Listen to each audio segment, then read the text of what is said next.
Hello Science Alliance, hello my dears.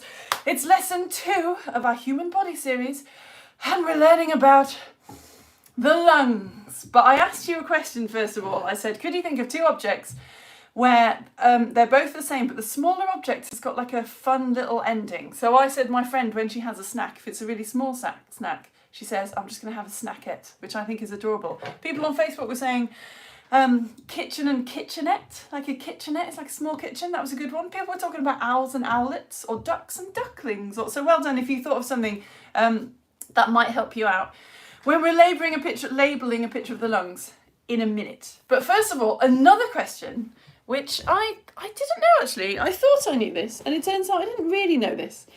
Why don't skeletons have noses? Why don't skeletons have noses? Is the answer A, because noses aren't made of bone? B, the nose breaks off easily. C, skeletons do have noses. Or A, noses aren't made of bone and skeletons do have noses. Oh, thank you even more people for liking this video. Thank you for... I never say like and subscribe. I should. It actually makes a difference, doesn't it? I don't bother to subscribe until someone tells me to subscribe. Like and subscribe. Also, why don't skeletons have noses? Have you decided?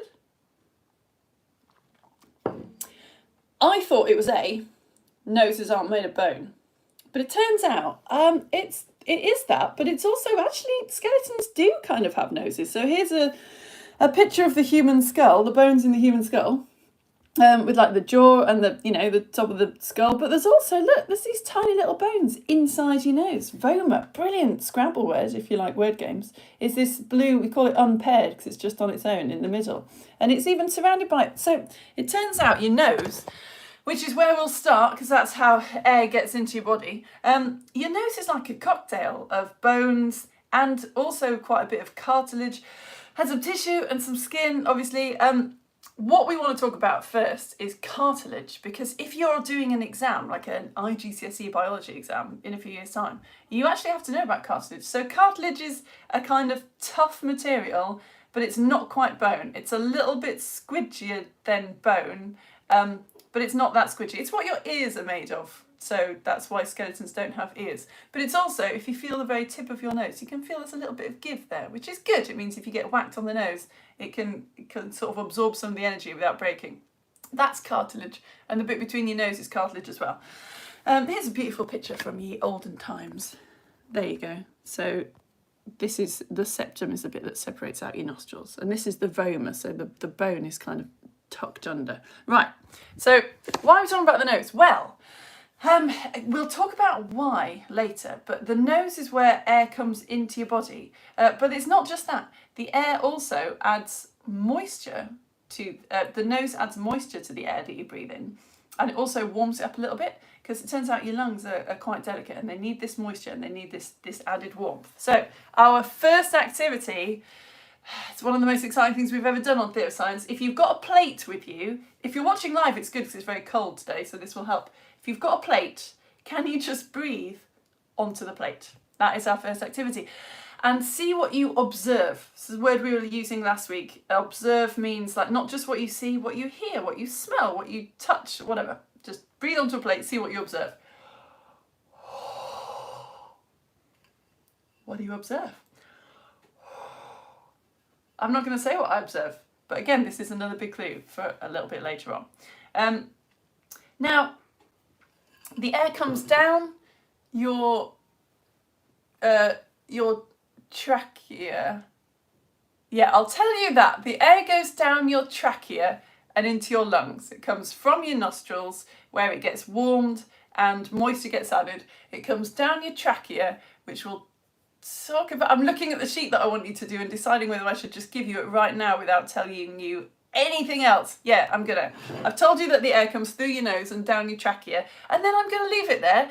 I've got a sheet. If you've been to my website, you've got this sheet in front of you, but if you haven't, it doesn't matter, you can do it on the screen, it's on the screen. I just want you to have a go at how much of this lung diagram you can label without me telling you anything, because you might get them all wrong, and that is totally fine, because I haven't taught you anything yet, but I think trying to label it and like exercising your brain and trying to guess and work out where things go. When I show you the answers in a little bit later on in the lesson, I think it will have really helped you if you've got some brain exercise first of all. So you don't have to get this right, absolutely not. I mean, obviously, because I haven't taught you it, but how much of this can you do? How much can you sort of guess?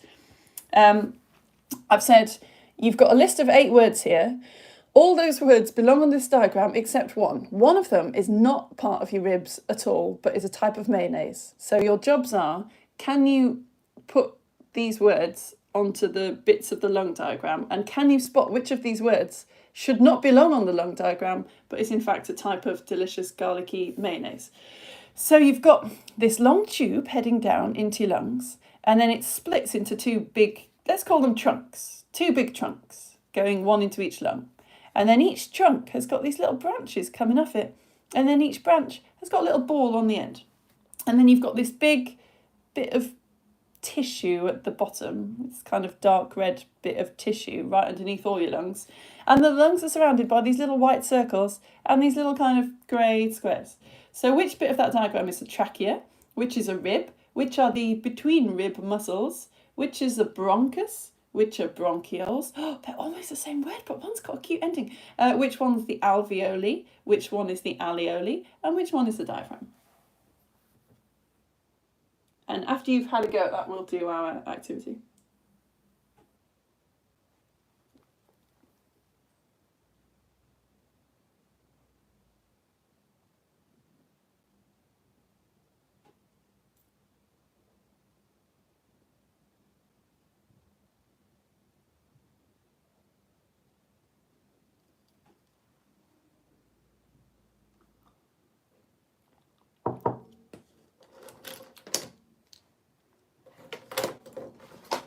Oh, I've just remembered I had a job to do while you were doing that.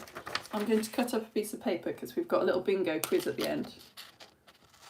Oh yeah, at the end, if you've been to my website and got the worksheet, you've got a big bingo board in front of you. That bingo board is not for the whole lesson. It's not like some people were thinking that every time I said a word they had to tick it off. No, it's for the game of bingo that we're playing at the end, so don't touch it yet.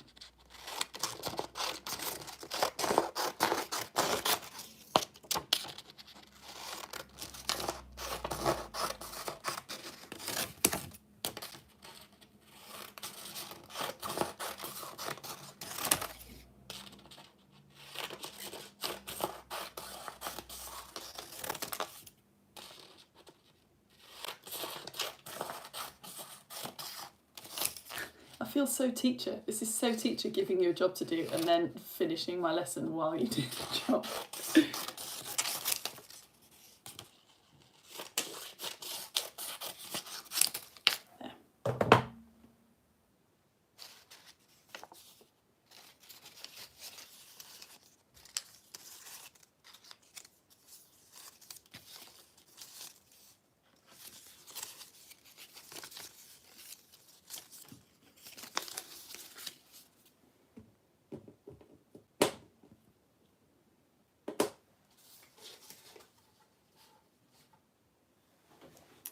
How are you doing? I'll move on in a minute because it is just guessing, isn't it, at the moment?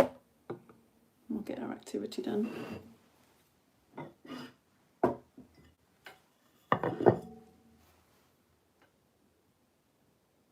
All right, should we crack on?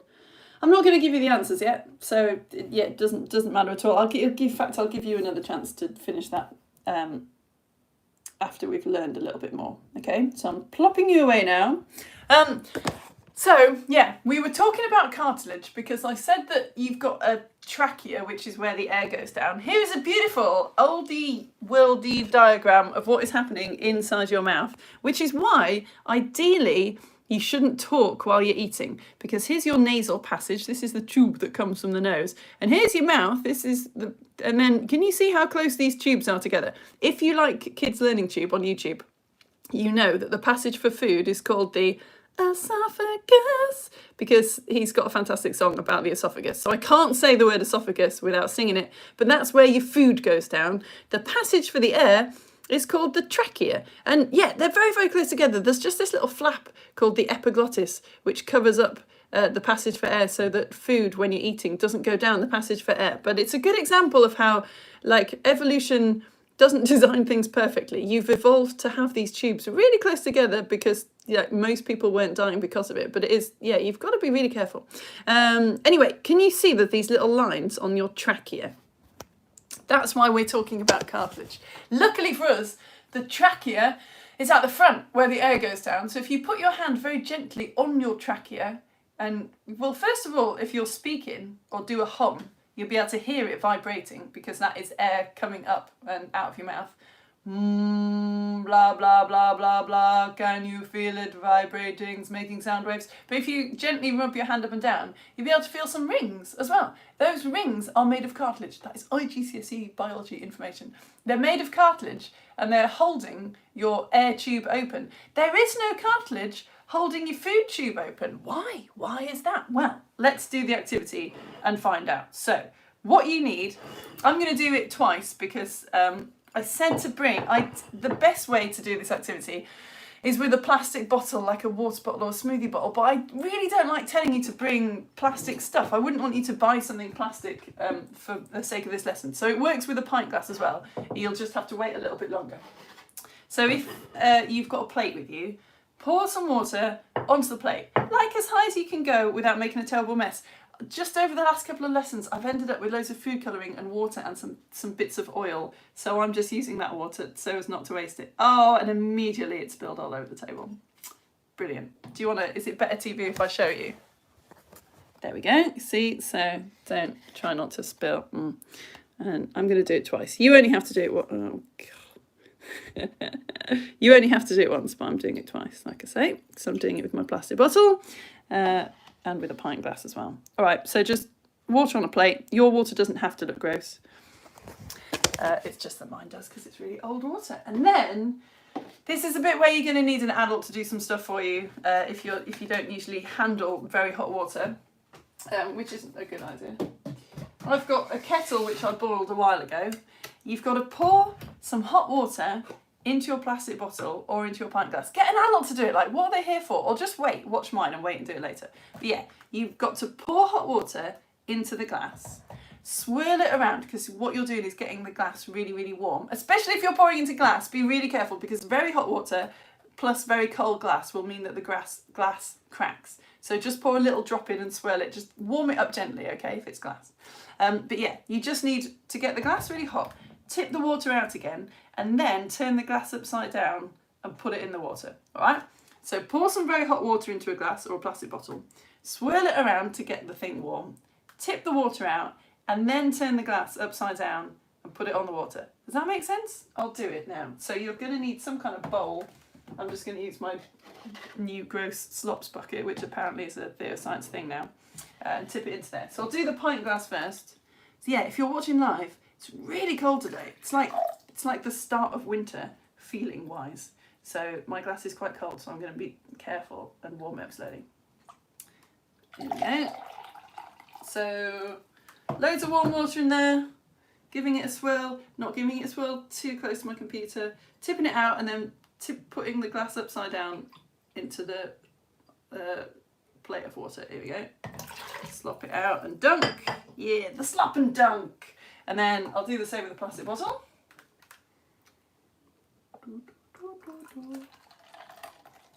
Here we go. Swirly, swirly, swirl. And then I guess, trying not to get everything wet, I'll flip you around. It's better telly in it. Swirly, swirl. Heating up the plastic bottle of, well, it's just a plastic bottle. I don't want it to be a plastic bottle of water. I'm going to tip it into there and then turn it upside down and put it in there. What's going to happen? Oh, what terrible science teaching. I should have asked you beforehand, what do you think is going to happen? Quick, kids, what's going to happen? And why? Hope it happens. Can you see anything happening? Oh, gasp! Look what's happening! Come on! How good is that? So the water, I've put food colouring in mine, well, because it's old gross water, but also it's going to help you see what's happening if you're not doing this in your house. The water's going up into the bottle in it. How good is that? Why is that happening? Why is that happening? If you've done it with a pint glass or a glass, it happens slower, but it will happen. You just got to wait for longer. So try not to touch it, she says, having plonked it right in between her and the computer. Never mind, it'll be fine. I'm going to leave that there. But yeah, the plastic one, you get a result straight away. So why has that happened? Well, What happens is physics, actually, because I'm a physics specialist and I'm just always sneakily teaching you physics.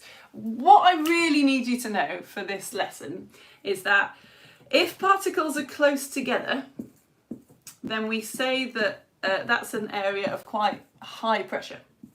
So last week we looked at what the particles in gases and liquids and solids look like. And we looked at how the particles in a gas, so the particles in air, are quite far apart. They've got loads of energy. They're moving around. If they're very close together, we say that would be quite a high pressure gas. Like if you blow into a balloon, you shove loads of air particles into quite a small space, so they're quite squished together. So a balloon is an area of high pressure. If the particles are further apart, then you say this is an area of low pressure. We've talked about pressure quite a lot in other physics lessons, so I won't go into it too much. But what you really need to know for this lesson is that air particles or liquid particles move from areas of high pressure to areas of low pressure, which if you live in the world, you've undoubtedly experienced before. Like when you cram loads of air particles into a balloon and they're under a lot of pressure, if you let the balloon go, all the air comes out, right? The air spreads out from an area of high pressure to an area of low pressure. And so what's happened here, actually, is that you've made the air inside the bottle warm, and when air particles get warm, they move apart even more. So you've made an area of low pressure inside the bottle. She says, pointing, you can't see. There's an area of low pressure inside the bottle. But the air in the room is still at reasonably high pressure. So the high pressure air is pushing on the water, and because the bottle has got a low pressure inside it, the water's moving to the area of low pressure. But this is all I need you to know, really. It's a cool activity which was trying to help you understand that, well, just making this fact fun, basically. Air moves from areas of high pressure where it is squashed to areas of low pressure where it has got more space. Okay? Right. So let's do some breathing. Can you please put your hands on your ribs, sort of where your chest is, and can you put your hands just above your belly button, below your ribs? So you'll feel, I'll tell you what, wait, let's do this first. You'll be able to feel that the bottom of your rib cage is kind of like a triangle, right? Sort of like that. Can you put your fingers together and just push them into that triangle? So not onto your ribs, just under your ribs. If you put your fingers together and you gently squish them under your rib cage, when you make this noise, ho, ho, ho, ho, ho, you should feel something going in and out, in and out, in and out. Ho, ho, ho, ho, ho, ho. That is your diaphragm. That is the layer of tissue that we looked at in the diagram, which we will reveal the answers to in a bit. And your diaphragm is the thing that's responsible for going in and out, in and out, in and out, or actually up and down, up and down, up and down. So you breathe in through your nose. The air goes down your trachea. Your trachea's got to have all that cartilage around it, because when you breathe out, you're making an area of low pressure, basically like in your trachea. So your breathing tube, your windpipe, your trachea doesn't have very much air in it, but the air around you is still at quite high pressure. So when you breathed out, your trachea would just go like that, which wouldn't be good. It doesn't happen with your food tube, obviously, because that doesn't have air coming in and out of it. But your trachea's got cartilage to hold it open so that doesn't happen. So the air goes down your trachea. And what happens when you breathe in? Now let's do it. One hand on top of your ribs. One hand just above your belly button, under your ribs. Nice deep breath in, because it's scientifically proven to be very good for you. And breathe out through your mouth. Breathe in through your nose. Get that moisture into your lungs, get that warm air in. Breathe out through your mouth.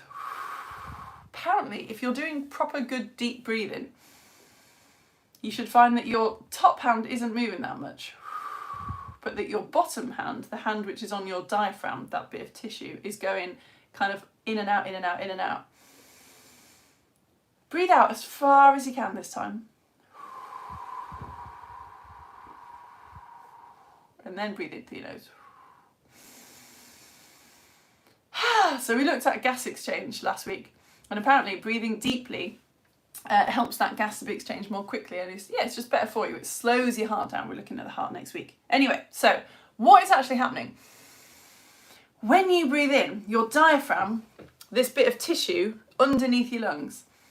When you breathe in, it's moving down, and all the muscles that are between your ribs are sort of contracting. They're pulling your ribs outwards, and you're basically just making lots more space inside your chest. The diaphragm comes down, the ribs come outwards because of these muscles that pull on them, and you get a lot of space. So the air inside your chest has got more space. It's at low pressure. Yay! So you make loads of space inside your chest.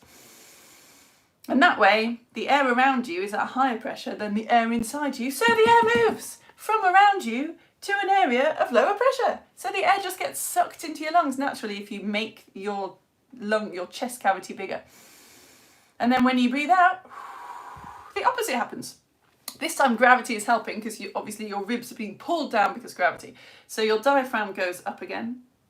Your lungs sort of get squished a little bit because of your skeleton. You've actually got more in between your rib muscles, pulling your chest down as well, your ribs down. So then the air inside your lungs becomes at quite high pressure, right? It gets squished. But the air around you is at a lower pressure. So again, the air moves from high pressure inside your body to low pressure outside your body. Oh, yeah. And that is happening just constantly. That is what you're doing when you're breathing. You're making this area of low pressure and then this area of high pressure, so the air is moving in and out, in and out, in and out. Right, that was a lot, wasn't it? I feel like a lot of what I've asked you to do has been kind of guessing, but I'm going to make you guess again. We've done the activity, we've done some deep breathing. Another thing you need to learn, I mean, you might not do an exam, that's fine. I don't have biology IGCSE, but if you do a biology IGCSE, you need to know about the gas, the air that goes into your body, and the air that comes out of your body. So I thought I'll give you this table, I'll fill in a couple for you, see if you can guess the answers to this, and then I will just give you the answers straight away. I'll stop being annoying and saying answers later. So here we go. The gas that you're breathing in, the air you're breathing in is a mixture of gases, I should say. The air you're breathing in is nitrogen, oxygen, carbon dioxide, and mystery gas number 4, which I've given you big clues about at the start of the lesson. Nitrogen, oxygen, carbon dioxide, and can you guess / work out what the mystery gas number 4 is? And then here's the amount that you breathe in, or inspired if you want to be posh and biological, and here's the amount that you breathe out in another column, the amount that is expired. So the air that you breathe in is 78% nitrogen. How much nitrogen do you reckon you breathe out? What percentage of oxygen do you reckon you breathe in? And what percentage do you breathe out? You needed to have watched last week's lesson. Most of you know that we breathe in oxygen, don't you? Like that our body wants oxygen. How much carbon dioxide do you reckon you breathe in? I've told you that we breathe 4% out. I said I'd done 2 for you on the worksheet. I've actually stuck 3 in because it's a bit tricky, this. And this mystery gas number 4, we breathe out roughly 6%, but how much do we breathe in? Is it more or is it less? Do we need that mystery gas? What is it? And you've got some really annoying options here. Hardly any. Less than is breathed out.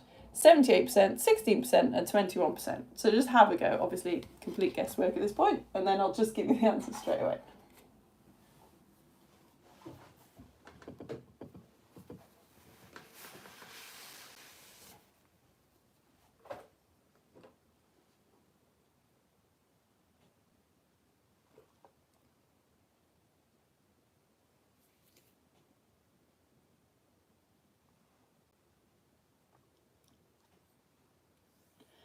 People on Facebook the other day were saying things like hydrogen. It's a good guess, but it's not hydrogen. Some people are saying helium. That is not it either. The breathing on the plate was the clue. And some stuff that I've said about the nose as well.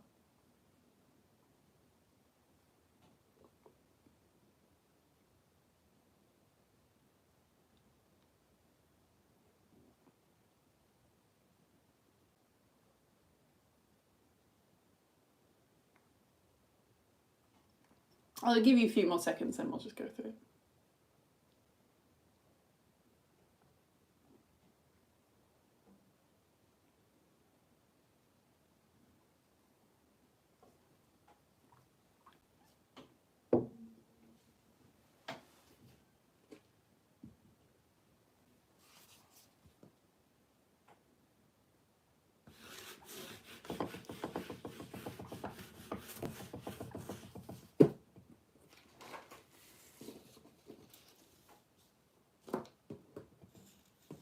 Hello, by the way, Shuki and Oza and Eunice and Salah and Musa who are watching. And Tiger and Bird, hello. I've already seen hellos from you. If you're watching live, then it is slightly buried, sorry, because I started advertising tomorrow's lesson on the heart. But if, as usual, if you go to my Facebook page, you'll have to scroll down a couple of posts today. But there is a post saying about the lungs lesson, and that if you want to comment on my Facebook post about the lungs lesson when you're watching live, then I will read it out at the end and say hello. Right, should we go through these answers then? So nitrogen, it doesn't change. Why? We'll talk about why in a sec, but you might want to start thinking about that. Why doesn't your body take in any nitrogen? Oxygen, well, we need oxygen. That's the gas that our bodies use. So you breathe in 20% of oxygen, 21% of the air you breathe in is oxygen, and only 16% of the air that you breathe out is oxygen. And we looked at where that oxygen goes last week. We'll look at it again briefly this week. These two were kind of interchangeable, weren't they? Carbon dioxide, I just put, you breathe in hardly any. It's like 0.04% or something, hardly any. And then you breathe out a lot more. We'll look at why in a sec. And that mystery gas was water. Did you get that? You breathe in quite a lot of water vapour, quite a lot of moisture. Again, we'll look at why in a sec. I've just put less than is breathed out. It's hard to really put a number on it because the amount of water in the air changes a lot depending on like how warm a day it is, where you live, how high up you are, and that kind of thing. But you breathe out more water vapour than you breathe in because your body is adding it, right? Can I move on? So hopefully no massive surprises there for you. We breathe, our bodies take in oxygen, our bodies give off carbon dioxide. There's no change to the amount of nitrogen in our bodies, who knows why. And water, your body adds moisture to the air, so you breathe out more than you breathe in. Right, here is a little picture of the alveoli, which is the little sac right at the end. But it doesn't really make sense to show you that before we go through the answers, does it? I'll do that. I think it's time that we go back to our diagram of the lungs, and I show you I'll show you the answers, and then we'll talk about those little air sacs right at the end. Here we go. So I asked you to just have a guess at filling this in, which was incredibly mean of me. So let's look at the answers now. This big bit coming down, that's your trachea. Your trachea, it didn't work, does it the same? Your trachea, your windpipe, your air tube, the one being held out, you can see these little rings there, that's the cartilage, yeah, holding it open so that it doesn't collapse when you don't have any air in it. That's your trachea. The rib was just that little white circle all around the outside.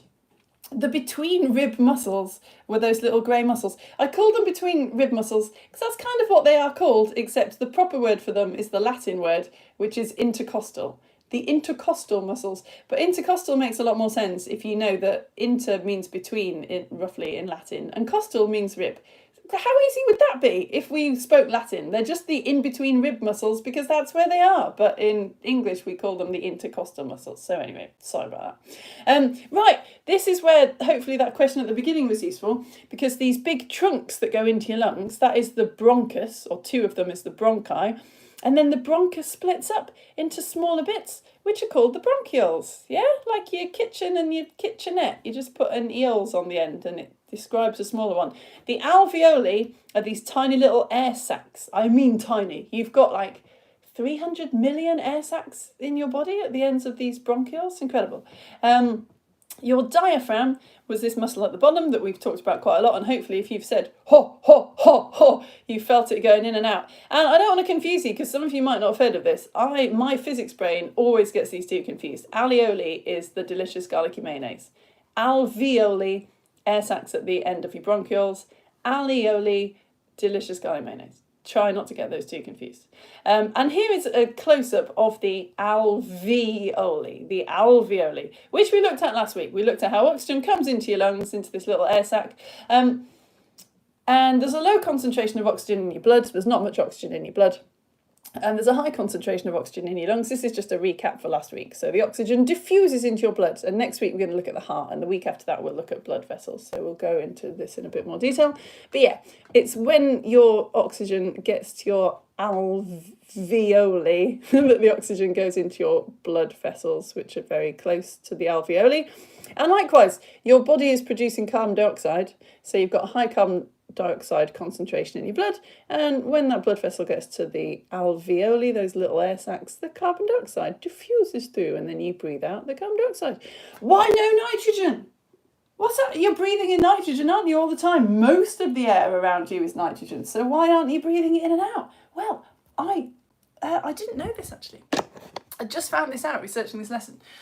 So the alveoli are very moist. They're very wet, because for the oxygen to go into your body, it's actually got to be dissolved in water. That's why your nose makes the air moist. The oxygen has got to be dissolved in water before it passes into your blood. And nitrogen doesn't dissolve very well in water. Phew! Because it wouldn't be good for you to have too much nitrogen in your body. It turns out the only time that this is a problem is if you're ever deep sea diving. You know, our deep sea divers have got like tanks of air on their backs, which is at very high pressure.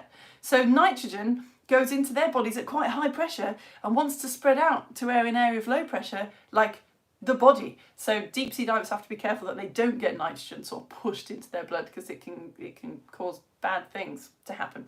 But yeah, oxygen dissolves in water, which is why we're fine. Right, I think that is the end. That was a lot, wasn't it? So to finish, to see how much you've remembered, learned, understood, should we play a little game of bingo? I'll move my computer so that you can come a little bit closer. So if you've been to my website and you've got my free printout, then you've got this bingo in front of you. If you haven't, it's totally fine. I don't assume that anyone's got a printer, or maybe you've run out of ink like I do all the time. If you're doing this without the printout, maybe just draw a grid now of like 16 squares. I wouldn't bother writing all the words out, but just draw 16 squares, and then if the answer you think is like nitrogen, then you can just put a cross in like the top left box. Do you know what I mean? So I'm going to read you some questions. If you get 4 across or 4 down or 4 diagonally, then shout bingo. Yeah? Here we go. Here's my questions, which I cut up earlier while you were doing a thing. Question number 1. Which gas do we breathe in the same amount as we breathe out? Which gas do we breathe in the same percentage that we breathe out? That is your first question. So if you can see the answer on this board. So from left to right, top to bottom, the answers are nitrogen low, diaphragm down, up, intercostal, trachea, alveoli, ribcage, alveoli, windpipe, carbon dioxide, bronchi, esophagus, high, and oxygen. So cross out or tick or whatever. Which gas do we breathe in the same amount as we breathe out? Question number 2. What's the scientific name for your windpipe? What is the scientific name for your windpipe? Or your wind tube, I should say. Sorry. What's the scientific name for your wind tube? You got it? Scientific name for your wind tube? That bit that goes down into your lungs? Yeah? Question number 3. Which of these words means between ribs in Latin? Which of those words on that bingo grid means between ribs in Latin?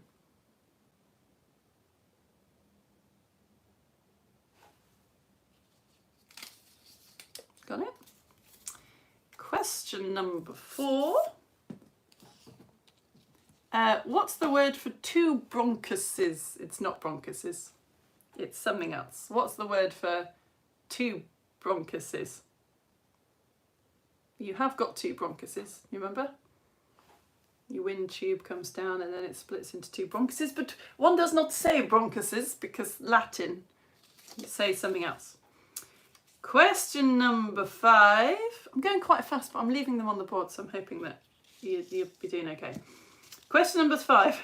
What is the name of the air sac at the end of your bronchioles? What's the name for that little air sac, that little moist sac? You've got about 300, between 300 and 500 million of them. It's quite vague, isn't it? In your lungs right now. I hope I haven't massively confused you. I don't want everyone to be writing the names of garlic mayonnaise in the IGCSE biology exams in a few years' time and blaming me.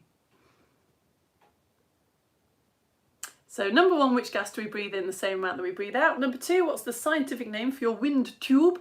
Number 3, what word means between ribs in Latin? Number 4, what's the proper word for 2 bronchuses? Number 5, what's the name for the air sac at the end of your bronchioles? or the air sacs I should say. Number 6, air moves, complete the sentence, from areas of pressure to areas of low pressure. Air moves from areas of pressure to areas of low pressure. Complete that sentence for me, please. Well, if you've turned your pint glass upside down in the water, it's looking quite good now. Number 7, the air you breathe in is about 21% this. I'll put it here. The air you breathe in is about 21% this, and the air you breathe out is about 16% this. The air you breathe in is about 21% this, and the air you breathe out is 16% this.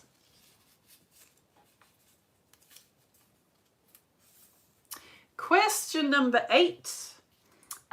What is the description of the trachea? Which one of these words is a description of the trachea?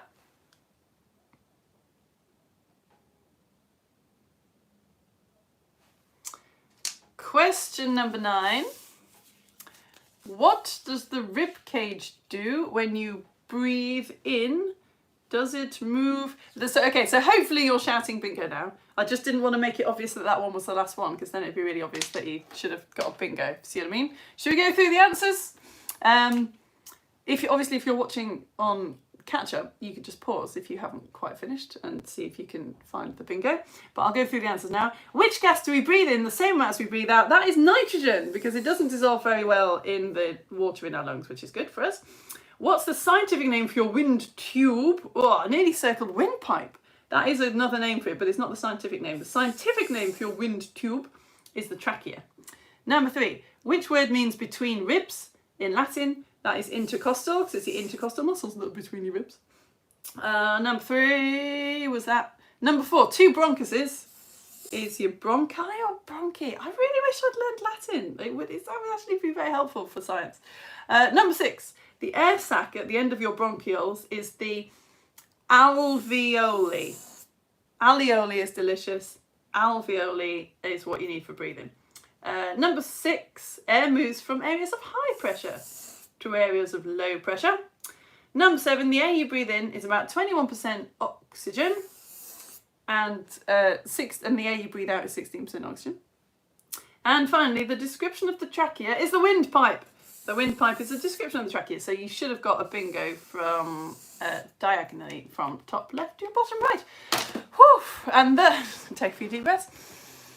And that is the end of the lesson. Thank you so much for joining me. I'm going to go over to my Facebook page to see if the people who are watching live have gone over to my... You might not have a Facebook page, which is totally fine. In fact, it's better, really. But if you have got a Facebook page, then it's not better. It's just, Facebook isn't like the best company in the world, is it? Although it's very useful for I couldn't do it without. Anyway, I'm just digging a hole now. If you have a Facebook account and you go to my Theatre of Science Facebook page, you can comment on the post, which is near the top of my Facebook page, and I'm about to go over and say hello to you. But first of all, yes, I'll do my advert. So here is my business model. It is amazing. We have just accidentally discovered it together, and it is working. Everything that I do is free. All these lessons are free. The printouts for the lessons are free. I do an IGCSE physics lesson, which is also free. I do printouts for that. I do a Lego story show. There's no printouts for that, but it is also free. The Lego story show, which is live today on YouTube, if you're watching live at 10:30, is about the White House. Going to look at the science of the White House, tell a Lego story about it. Yeah, it's all available for watching on catch up on my website. And I just say, if you want to pay me, you can. So hopefully it's just working out very well for everyone. I say, if you want to go over to my coffee page, so if you're on YouTube now, which you are, you can go to my About section, and there's this link to this website called Coffee, or you could just, if you're on my website, there's loads of buttons that say, pay me here, sign up, please. You could go over to my Coffee page and pay me £5 a month for these lessons, which hopefully is, pretty good value for what I'm offering, but also because there's loads of you, it equals job for me. So this is actually my full-time job, but it wouldn't be my full-time job if people weren't signing up to pay me. So that is very much appreciated. And I will send you nice things eventually. I'm aware that loads of people have signed up, and I've got a big pile of Theatre of Science magazines and rainbow glasses and things still on my desk that I'm very, very slowly posting out to people. But yes, if you sign up to support me, you will receive the nice things eventually. Right, I've got to my Facebook page. I'm just going. Oh, Musa and Salah and Eunice, you're here, aren't you? I've got your T-shirt. Shall I show it? It seems like a really good time to show the T-shirt that I haven't quite got the guts to wear yet because it's so not ready. Look, Musa and Salah and Shuki and Eunice and Alza made me this T-shirt because I bring out a Theatre of Science magazine for people who support me, it is, I say, the best and also the most sporadic, least reliable science magazine available in the universe. Theatre of Science magazine, coming soon! Maybe! I can use it as a tissue as well. I'm so sorry. It is coming. The comic is completely written, and that's usually the thing that takes the longest time. I've got a beautiful comic for you about someone who was a spy in America. But yeah, as the rest of it is taking quite a long time because it's just stuff. That's stuff and things. Hello, Josie. Oh, Josie's here. Hello, you. Josie, who I've not seen, but I've heard on Facebook Live videos. Hello, Orla and Anya. Water's rising. Yes, right. This reminds us of Forbidden Island, Orla's favourite board game. What? Okay. I didn't know. What? That's cool. Let's have a look. My water is rising as well. So that's what my pint glass water looks like now. That's what the bottle looks like. It might even go higher, but I don't know. You can see if you keep it in your house. Your favourite board game? Okay, I really want to play that now. Forbidden Island. I'm going to write that down. Surely it doesn't use actual water. Forbidden Island. All right. Premiering him. Jessica's watching. Elise is still in bed. We've had a busy weekend. Well, that sounds nice. Good morning from Holly and Sky. Oh, Holly, you love my jumper. Thank you. You can't see how bobbly and old it is, but I got it in a charity shop, and it's just, you know how sometimes you can't explain why you just always end up wearing one certain item of clothing. This is I just always want to wear this jumper. I've got much classier, more expensive jumpers, but this one's just the right amount of cosy. Hello, Imogen and Ophelia. Hello, Arthur. All right. Oh, it's...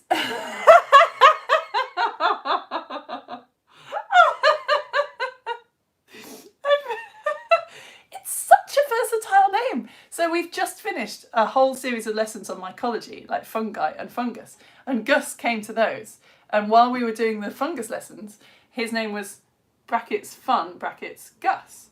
But now we've just mentioned the esophagus, so now your name is brackets esopha brackets Gus. So strong. Yeah, lots of people are liking that. I'm gonna like that as well. That is genius. I'm really sad that I've already had all my children because I definitely would have called them Gus. Who knew?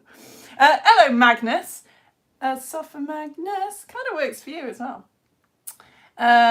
We got the bingo. Good. Excellent. Joseph and Evie say they are loving the session and think Experiment was great. Oh, well, that's nice, isn't it? That's a nice one-line review. Awesome. Did you know that you can't hum if you pinch your nose closed? Sorry, you can't hum if you pinch your nose closed. Oh, yeah. Wow. You also get quite a build-up of some sort of gas in your ears, by the way, so don't try it for too long. It's weird, isn't it? I'm going to hold it now and then... That is so interesting. So I can, but it's like you've got to find a different way of doing it. Okay, we should definitely... It's not good for you to hold your breath for too long. This is something that people did a lot in the 90s. We used to have like hilarious competitions in swimming pools and stuff about holding your breath. And it's really gone out of fashion because people have learned it's very bad for you to hold your breath for too long. So don't try that too much. Very interesting. Oh, was going too slow for mine, so I added a candle. Ah, yes. Merlin and Iris. Yes, you're quite right. We have done this on Theatre of Science before.